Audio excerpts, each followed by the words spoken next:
শিউলি কাটাকাটি শুরু করে দিয়েছে। আজকের রান্না বাড়ার আয়োজন। শিউলির চা শুকিয়ে যাচ্ছে, শিউলি তো দেখেই না। আমাদের শিউলির মাথা ব্যথা, তাই গরম গরম চা খেয়ে নেক। শিউলির জন্য তৈরি করছি।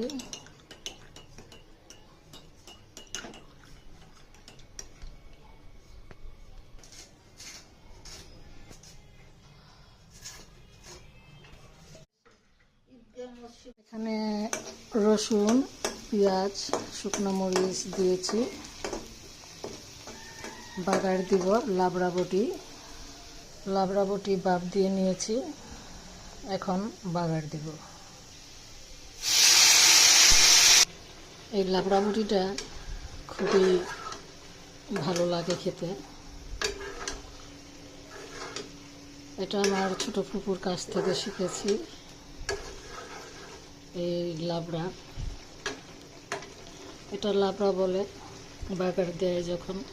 এটা আমি 5 ফোড়ন গুঁড়া দিয়ে দিয়েছি, টেডে গুঁড়া করে নিয়েছি।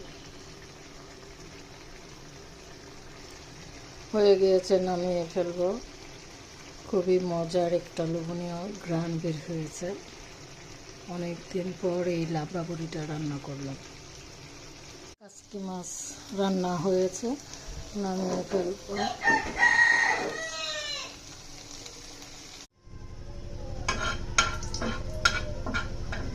ডাল চচ্চড়ি রসুন দিয়ে বাগার দিব।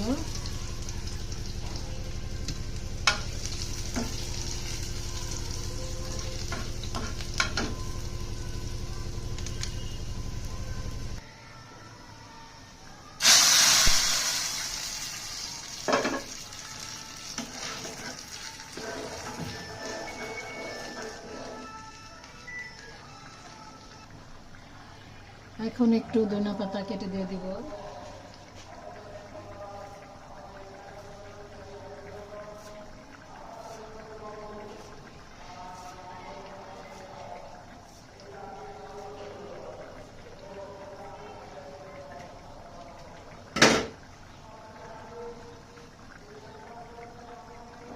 এই মটর ডালটা এভাবে রান্না করলে সেই স্বাদ, সেই টেস্ট, খেতে খুবই মজার হয়।